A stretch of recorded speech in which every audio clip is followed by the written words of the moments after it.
Good afternoon and a warm welcome. You're watching Education News Network, and today we're bringing you a very important topic of discussion, that is Union Budget 2022 to 2023, a boon or bane for the education sector. And for that, we have with us two eminent educators who will be joining us in this discussion today. So let's welcome our first panelist of the day. We have Ms. ARUNA M. VISVESSVAR, the Correspondent and Senior Principal of ADHYAPANA School, CBSE, Madurai. Hi, ma'am. Thank you for being here today. Welcome. Thank you. Our next panelist is Dr.Azar Naveen Saleem. I'm sorry, did I pronounce that right? Yes. Yeah, you're right. So we then have Dr. Azar Naveen Saleem, the MD/DM Executive Director and Founding Trustee of Aspire Residential Public School, Kerala. Welcome, sir. Thank you. So to discuss our topic, Ms. Aruna, could we hear from you, please? Thank you very much, Nitya ma'am, and Dr. Azar. Good evening to you. Good evening to all our viewers. At the outset, I would like to start by thanking Education Today and the entire team for inviting me on this very prestigious panel. A great topic that has been given to us since we've just listened to the union budget and our finance minister. To be honest with you all, not much has been said about the education sector this year, is my first opinion. And of course, due to the pandemic, things have had to take some reshaping. There has been a lot of turmoil, and especially the education sector has been the most affected, if I may say so. Considering the fact that after nearly 2 years of school closure, bringing children back to school and making schools safe for them to return, training teachers to handle a post-pandemic crisis, and providing children nutritious food are some of the most crucial aspects that the government has had to pay its attention on. Even for schools, the going has been very, very different. We had been suddenly plunged into a situation that we were unprepared for. And although we keep saying that the pandemic has been bad and we've had a lot of turmoil, that's where I started, I would also like to add here that maybe thanks to the pandemic, we've had to take a relook at ourselves and start afresh, in the sense, into a digital world and get ourselves tech savvy. When I say ourselves, I'm talking about school management, school teachers, and all the stakeholders, even parents, because especially if I take my school, ADHYAPANA school, which is in Madurai, Tamil Nadu, and it is in an area which is away from the city, because I wanted to cater to the rural population that's beyond the walls of the city.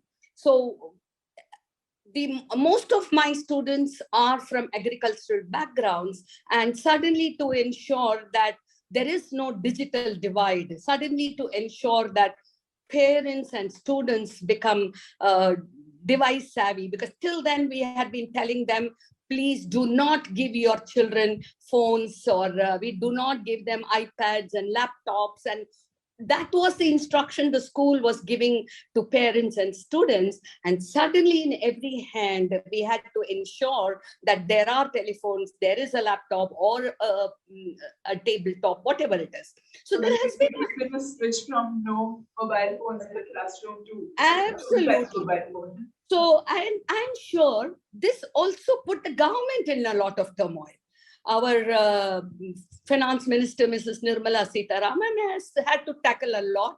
And today, when you gave me this topic, to be honest with you, I did go through the entire union budget to see and to understand every aspect of it. Till then, I had just looked at some of the main points and then said, okay, fine, we will manage. We'll have to live through this.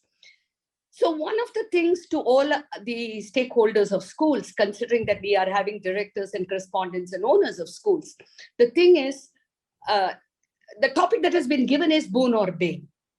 And I'm not going to say whether it's a boon or a bane, because that is getting into murky waters.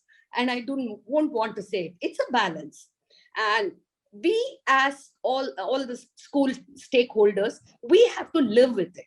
So under the circumstances, what are we going to do? How are we going to do this is the question. Our government has given us the basic foundation that the digital education has become now a familiar way of new age learning. There is no going back. There is no, saying, I'm not going to do this and my teachers they cannot manage. We cannot say that.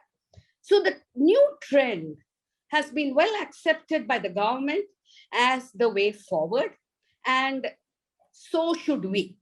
So this is what has actually happened. And again, I'm going back to my own example, where even the language teachers, even the physical education and yoga teachers had to get into learning how to manage with the digital platform. And the way we started, we had to look at all the different options available to us, and we had to make everybody, especially those of our teachers and the students who are going to use these platforms, comfortable with the way that we could go forward.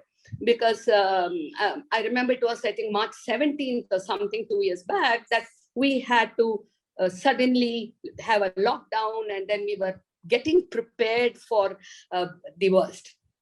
So as far as this budget is concerned, it has been accepted, one, that there is the digital education here to stay. Two, we are also looking at upskilling and improving all the skills that we can. So it is widening our own narrow-mindedness, our own limitations of the teachers, of the management, of the parents, and of the students. So we've actually, as schools, we have to tackle 4 different kinds of groups of people, all stakeholders, and all equally interested in the learning, teaching platforms, all interested in ensuring that children are not missing much.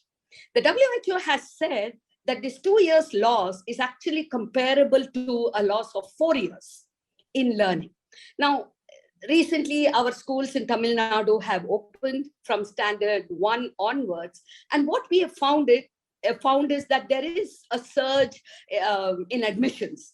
We were actually, 2 years now, we were lamenting, private schools were lamenting to the poor response of parents.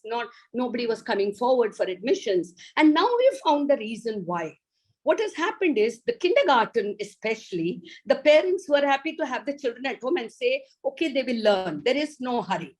But now they have come into the school, and I have 5-year-olds coming in for standard 1 with no knowledge of the basics at all, and they've never been to school. The literacy, numeracy levels of the kindergarten is totally missing, absent. And here we are thrust into an area where we have to bring them up to the grade 1 level. And as I keep telling parents, for every age, that level of learning is tough. If I say 9th standard is tough for 9th standarders, then standard 1 is tough for the 5-year-olds. KG1. How do you think schools can make up for this lost academic progress? The wonderful question, because this is what we have been discussing. And what we thought was, the way forward would be that when we reopen our school, when we start the new academic session in June, maybe the first 2 months, we will not have to look at the current year's curriculum, but say 2 months or 3 months, or what it takes to ensure that children are brought up. This is the upskilling that I'm talking about. So it is, although maybe the finance minister talked about upskilling at the college level, at the university level, I think that upskilling is where we teachers, we principals, directors come in, because we'll have to start this at the kindergarten level. So it's not going to be easy for anybody, of course, least of all the government. So the budget has circumscribed the fact that in a diverse nation like ours, again, education can only be delivered by understanding the vernacular requirements of every region. Now, here too, I have a sort of a different take on this. You know, there are countries like China and Taiwan and Korea. These are the countries which have felt over the last few years that because they do not know English well, they are actually lagging behind. You know, so they are putting in double the effort to make their students savvy in English. They think English language is a must. And I know this very well because I worked in Thailand for 7 years and I've worked in New York for 2 years. And I do know that, you know, English sort of becomes very mandatory when we are talking about globalization and the world being one and everybody, you know, it's like there are no barriers. There are no barriers between countries. We have our children going all over the world, coming back happily to the country, but still they want to, you know, it's like experiencing and experimenting the new. So we've always told the children to know the unknown is to see the unseen. And it is very important that our children are on par with students from all over the country. In fact, next week I am addressing a panel which includes teachers from Finland. We've always admired the Finnish education system. And we talk about them. We say, you know, they are really, really good. But how many of us understand that in Finland, children start proper schooling only at the age of 7? So when I say in the kindergarten, now when they come to standard 1, we will have to start from the basics. I don't think there is anything being lost. So we'll have to make up for that. And of course, there is so regional languages, that's where I was. You know, there's a proposal of some 200 new TV stations and digital education and training teachers. So all this is in the budget, which says the expansion towards 1 class, 1 TV and the channels. So there's a lot of efforts being put in by the government. But at the end of the day, the government can only give us the budget, give us the suggestions, give us all that and say, well, it's now for you to do it. And that's where I think we schools need to understand that whatever the government says has to be done by us. They cannot do it. They are not going to do it. And, you know, the government can allocate 6,000 odd crore, or it is 63,449 crores towards education. And the question has been, in fact, we last 4 or 5 days in the school between the heads and the teachers, we've been having severe debates on whether this budget is enough, this allocation is enough, each state getting about 175 crores as supplementary education budget. Is that enough or not enough? Because what I do believe is that state governments, the central government has to focus primarily on improving the infrastructure of government schools, the training the teachers. That calls for a lot of commitment and dedication. Now, upskilling, therefore, none of this is going to be an easy task. We will have to ensure that these things are done. Of course, we've also talked about, Finance Minister has talked about setting up of a digital university and exemplar schools. That was another thing. So the exemplar schools, and we were laughing. We said, who decides which are the exemplar schools? Who decides which are is it again, you know, quite often in India, we talk about it is not what you know, but who you know that matters. In exemplar schools also, is it who you know that is going to matter? Because in fact, laughingly, we said, does ours come into being an exemplar school? Because the concept of exemplar schools was given in the budget last year. It's not something new. 15,000 exemplar schools are proposed to be set up all over the country. which will, talk about and emphasize on quality education. Who is the deciding authority? So the empowering the teachers, empowering the children, all that, how it is going to be done. And I'm sure as we go along into this discussion, we will hear more about this. And maybe I should stop now and let Dr. Azar start. We will get back to me. So thank you, Nitya. Thank you, ma'am, for I sharing. have a lot to talk. Maybe the time won't be enough. Thank you, ma'am. So, Dr. Azar, can we hear from you, please? Yes. First of all, let me register my thanks to the Education Today and the Education News Network and Nitya for having us in the panel, and the selection of this topic is very interesting because we always feel that such topics has to be discussed, especially among the school and the education sector, because it's very important that you have people talking about like we talk about healthcare fundings and budgets and stuff. We shy away from the education, discussing about the education sector's expenditures and the vision and the budget. So it's a kudos to the team who has selected the topic, and it's an excellent thing to be spoken.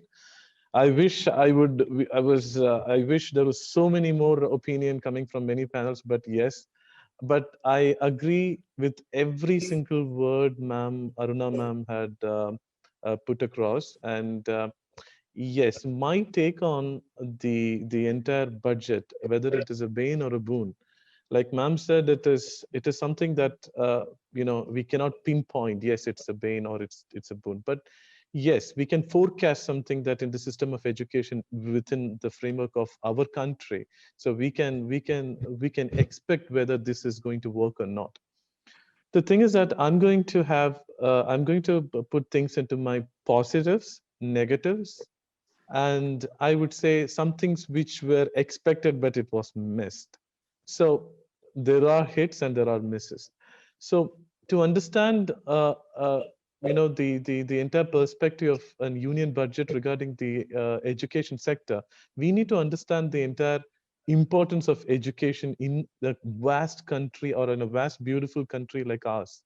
Because there is, like, if you see that there is 85 weeks of school closure, and you're seeing approximately 247 million students across the country who have been the learning has been disrupted. It's a huge number. It's a huge number. It's a billion population. And so when you look up that kind of a number, it's a huge responsibility on the shoulders of the government, the educationists, the management, the providers. And when we speak about education, it's not about only the schools.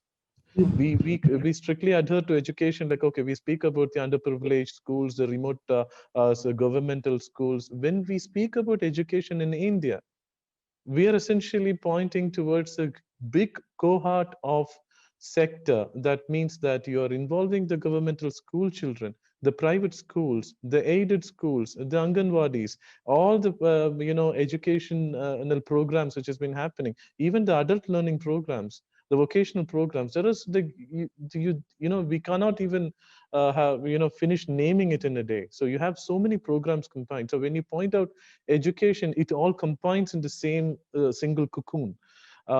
So the trajectory which the honorable minister, the finance minister, Ma'am Sitaraman, put down the budget. The one thing I would first appreciate is that the trajectory which the budget has been focused is impressive. The passion is amazing. They have the ambition of making a digital university, and the expenditure has been elevated from 96,000 crores to 104,000 crores, which is a big money. So we would say like approximately close to 6 to 11% of jump in the expenditure, I mean, like the expenditure for the education sector. And they spoke about the high quality e-content. They spoke about the digital platform, one class, one channel, PM channel, and escalating from 12 to 200 channels. Everything sounds amazing. These because, like ma'am said, it's not the 2 years we lost. We lost more than 2 years essentially, because in our school, which is an one of the upcoming promising institution in a metropolitan city like Cochin, because we are two educators sitting in the panel with a different approach to them. We have multiple other scenarios which we may have to explore. But ma'am said like they are going into a rural population, but whereas we are seeing into a metropolitan population. So we, even the problems were all the same. So when the classes were intermittently open in between, we saw literally the quality of students have gone down. And so that's a big discussion. It's like opening a Pandora's box of discussion, which would require another entire different topic, whether the e-learning was helpful or not. But nevertheless, but the thing is that there is a vision from the government side to establish an e-learning system, an e-learning university, content through the television programs, to make up the loss which our students has faced. It's an impressive passion. So that's one of the prime positives which I see in the budget. But when I say it's a positive approach from the government, when I say that, it comes with the responsibility of monitoring. So how do you monitor this? How do you scale it? How do you find out that this works or it doesn't work? I mean, nobody knows. So how are you going to, for example, you're going to telecast a content just to deliver the content over television? And would the child learn from a television? How do you grade it? How do you, gauge it? And what is a benchmark? I mean, these are the big challenges, and which, like ma'am rightfully said, it's not the government which would guide you through this process of scaling it. It's the institutions. And again, when we speak about the institution, how many of these institutions in the vast, beautiful country have the privilege of gauging these aspects? So this is a big aspect that we need to think about. But again, I would keep the discussion as my positives first, then I'll come to the negatives. Yes, the positives, again, it's kind of the, it's a digital infrastructure in the rural area will be improved as per the Honorable Finance Minister based on her budget. Yes, these are things are very important. And because if you don't have the infrastructure, there's no point of having university, a digital university. It doesn't make any sense. So they have promised about that. And the one class TV program, yes, something is better than nothing. I would take that as a positive. And of course, there is a job creation promise, which is focused on education sector and focus on specialized learning in higher education. And of course, the budget allocation has also focused on, imparting education in regional languages, because this is very important. Like ma'am was saying about the Koreans and the Japanese and people who think they are, they're not up to the mark because they're not good in English, which I totally agree. But at the same time, the conceptual learning and experiential learning happens better with their own regional language. And when a union government looks into the education sector with those glasses on their face, that's a big approach. It's a good approach. So that they're seeing through the right lenses, I would say. But yes, there is so much things, how this is going to be executed, or like you just throw some content on the thing and it's going to work. No, it needs a lot of monitoring and research and development involved in this. We hope that the government with such a vision would also do that. So coming to the negatives, I mean, what happened to the National Education Mission? So what happened to the Samagra Siksha Abhiyan?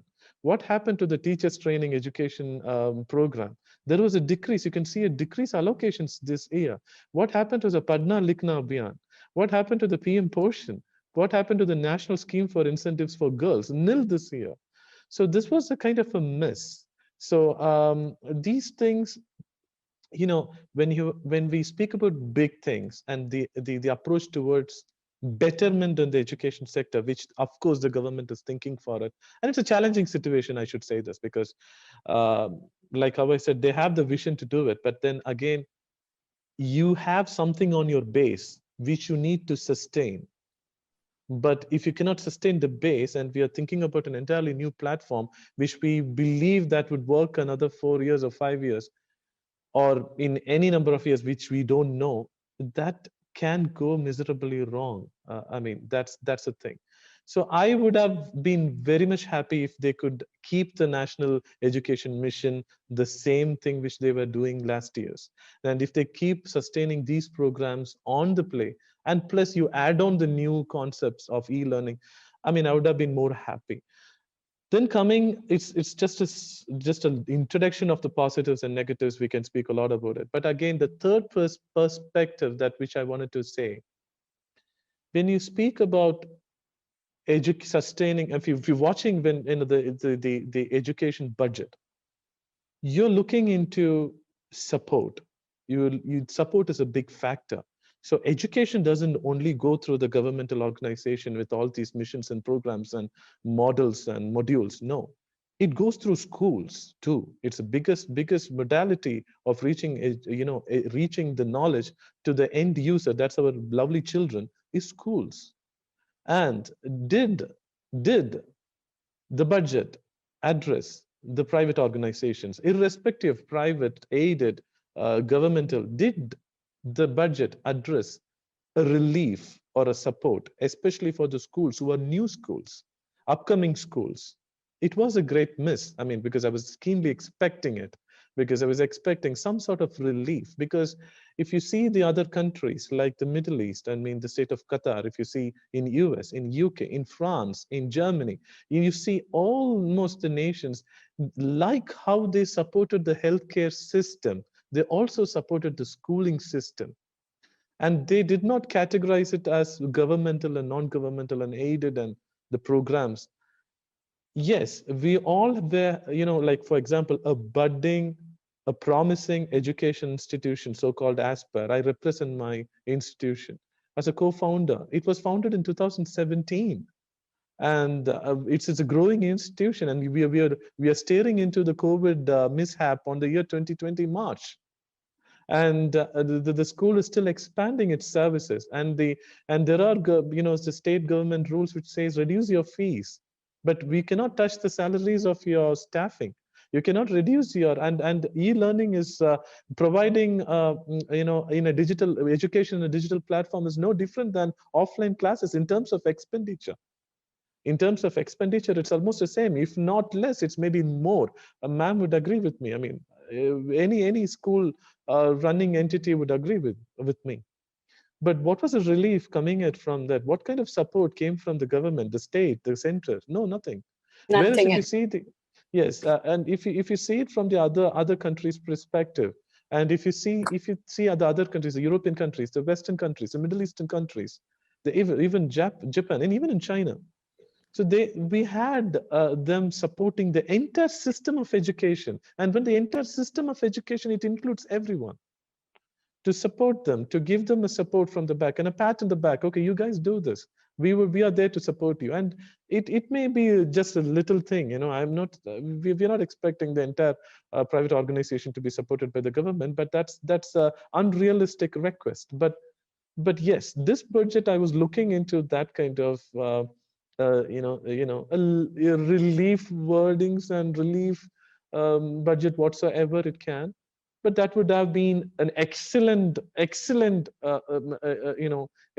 budget. Would have been an education budget which could have been supported the entire system of education. But nevertheless, this is what we got. Bane or a boon? I would say it's a mixed bag. Yes, we can't say it's entirely. The vision is amazing. Again, I appreciate the vision they had gone through. They had thought about it. I mean, thinking about the lost things. For example, they have taken into consideration the fact that our lovely children have lost their opportunity to learn for the last 2 years, and that's a big thing.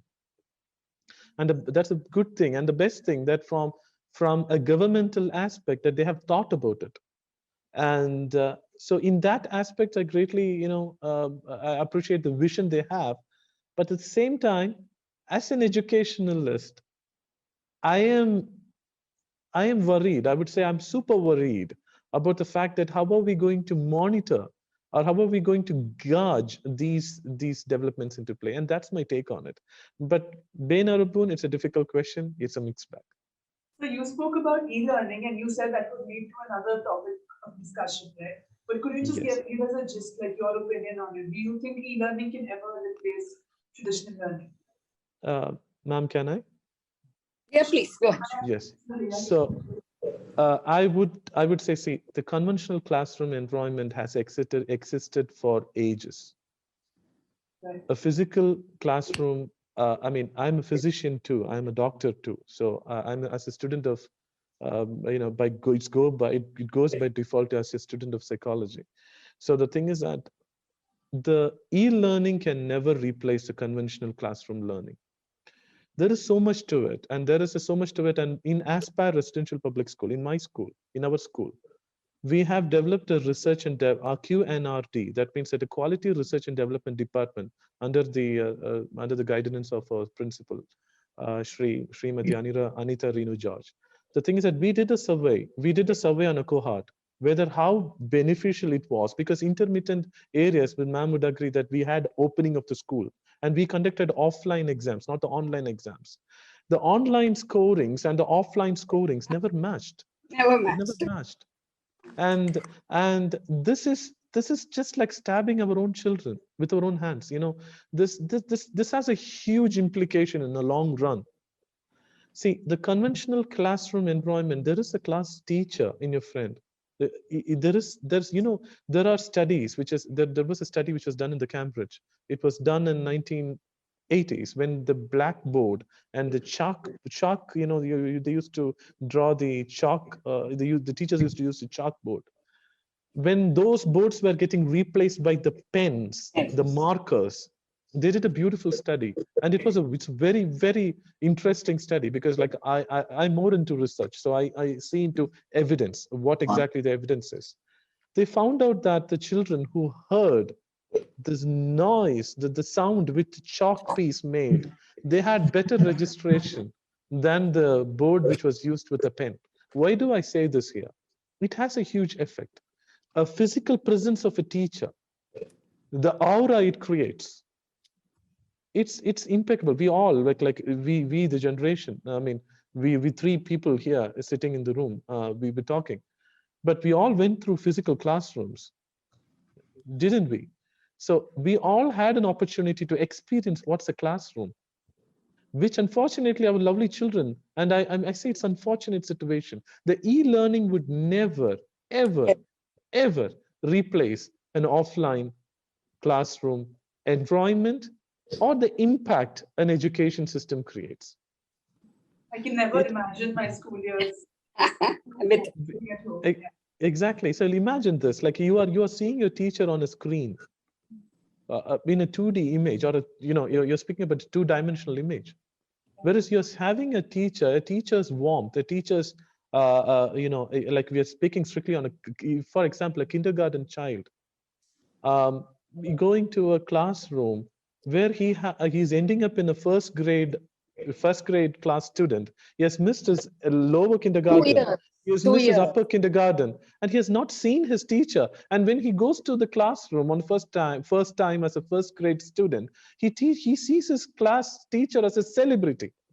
Yeah, that's the way how it should be, and I appreciate it. That's great. But at the same time, he missed what exactly that teacher might have provided him if he or she would have taught him in person. So, can I just interrupt you on that? I had a student come in with his parents, and he asked me, I said, will you come to school? This is your class. So he says, can I bring my telephone here and sit? Because that's what he's thinking. He thinks, the device is what he's going to bring to school, and he doesn't have the idea that there is going to be a physical person standing there in front of him. That's what has happened. Exactly. This is this real life scenario. So if you ask me, is e-learning the way to go forward? No. It's a big no from my side. As an educationalist, yes, it can complement. That is where it can supplement. It's like for example, like it's like just asking. Some patients come to ask me.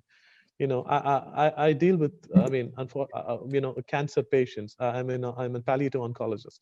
So when patients come and ask me, okay, can I just replace food with supplements? No, it doesn't make sense. I mean, your food is your food. It's a primary, it's a primary nutrition. And you can supplement the supplement as a supplement. You understand? So it's the same. It's the same. You can see efficiency can be increased. E-learning is a good thing. E-learning can be made interesting. The children can understand concept in e-learning in the comfort of the class, I mean, in their homes, provided there is an offline platform always there on the backdrop. So for example, the two is what is the need of the hour, can be used to advantage. we need to have both. We need to have the e-learning as a supplementary accessory which can augment the process of offline classes. So that's where we believe that this union budget seems to have focused more on the e-learning rather than the physical learning. You nailed it. That's the crux. That is the crux of the whole, the budget. That the Yes. focus, the thrust seems to be on digitalization, e-learning, rather than what are we going to do to improve the physical resources. Of course, having said that, there are two initiatives that Dr. Missed out. I mean, he did talk about the PM Poshan and Padhna Likhna Abhiyan and all that. There are two things, Doctor, which I found quite interesting. One is the budget allocation for mental health of students. So that was something that we really appreciated, where, it often happens that students are not able to nowadays go and talk to anybody. That seems to be a big problem in many homes, where they don't have anybody with who they can actually share their innermost thoughts. So this National Tele Mental Health Program is something that is, I think, a wonderful government initiative, Yes, which yes. is a network of some 23 tele-mental health centers in the country, with NIMHANS as the nodal center. That should be Yes. something really Yes. wonderful for, it's for students, teachers, parents, everybody. And I believe IIT Bangalore will be providing the tech support. So that is two wonderful, centers, institutes in charge of this mental health. Yes. Because during this lockdown, that is something that has happened. There seems to be a lot of, mental agony, depression among students, especially the senior students who will be appearing for board exams. There's a lot of tension and worry. Exactly. And that is something that is a wonderful initiative of the government. And the other thing that I would like to actually dwell on is the STARS initiative, which is the strengthening of the teaching, learning, and the results for various states. So here, of course, there is going to be World Bank loan and all those loans that will be obtained. So we were saying it probably gives a stimulus to private institutions. So, Doctor, that is something that you should be looking forward to. So the STARS will help improve the learning assessment systems. That's what our finance minister has said, and strengthen the classroom instruction, including remediation, and to facilitate school to work transition. Because that is another area we have often heard institutes and higher institutes of learning say that students who come out from various schools are not skilled enough. They don't have the necessary skills to get into jobs, to get into long careers. And, so this is an idea, this is an initiative which is supposed to help in that school to work transition and strengthen governance and, and the management. So these are two initiatives which I think are really laudable. And as Doctor was telling us, there needs to be a lot of we were looking forward to some impetus, some motivation for the or SOPs for private schools, for schools. The Kendriya Vidyalayas and the Navodayas seem to have an increased allocation in the budget because they showed increased expenditure during the lockdown period. But private schools, other institutions, colleges, universities, we've also had to go through a lot. The brunt of this we have felt, and it's not been easy for even established schools, and I'm sure it's been very difficult for new schools to ensure that we are surviving. So, sir, Yes. it has been a matter of survival. Yes. Now, as far as government schools are concerned, I have always felt that though there is this thrust on increasing the salaries of government, I somehow feel that there is no governance, literally. We don't know what these schools are doing. What is their accountability? Are they really, doing what they should be doing? Whereas, private schools seem to be doing that. Now, what has happened is in most of the states, because they want the government schools to be filled up, there have been a lot of, giveaways, freebies literally given to students saying, we will give you cycle, we will give you laptop, we will give you this, we will give you that.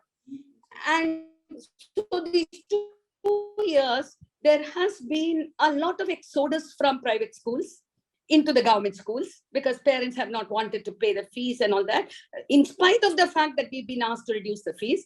But now those parents seem to have realized that, it was okay to go there during the lockdown period. Now they're trying to rush back to private schools. And this I'm telling not just our 2 schools. I'm telling you on behalf of, our association probably, because this is what has happened, that there is now a rush back to these schools and the children have lost so much during this period. Private schools have done a lot.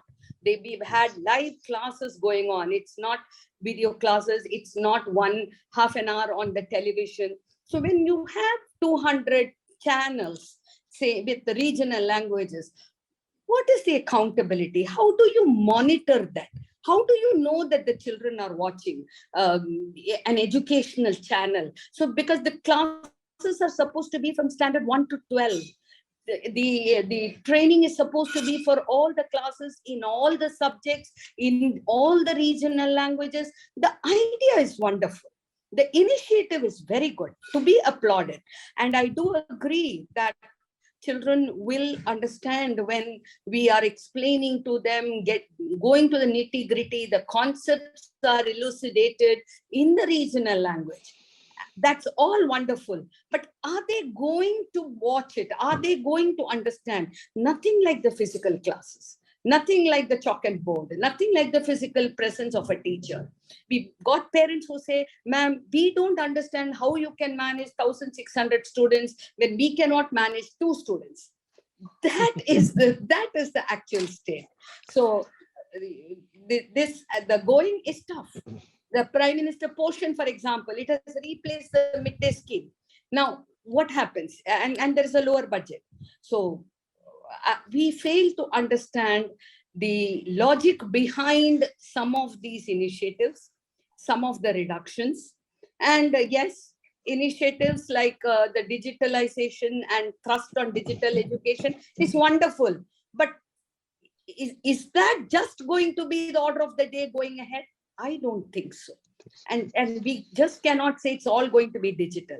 Blended classrooms, yes. But even that blending, it's a big question mark, because we've heard saying alternate days classes, odd even classes, all that kind of thing. It doesn't work. And there is no consideration for teachers.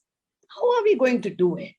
Are we going to, so they said in a classroom, you are allowed to have 50% of the children on one day, and then 50% of the children on the next day, and then the first 50% come back on the third day. It's all not considering. It's a puzzle. It's not considering the human element, the teacher element at all. And that is rather sad. So Yes. it's good to talk about training, and there is, we are flooded with training programs. So we are saying no. That there are hits and misses. Yes. Yeah. Thank you, ma'am. Right. Thank you, Dr. Azar, and thank you, ma'am, so much. Thank you so much. Yes. This was, despite having just 2 panelists, this was great. Thank you. Yes. Thank you so much. Thanks. Have a good day. You too, sir. Thank you. Thank Bye. you. Thank you, Nitya. Thank you, Dr. Thank you, Azar. And bye-bye to both of you. It's been wonderful interacting. Bye, Good evening ma'am. and good Thank you, evening. ma'am.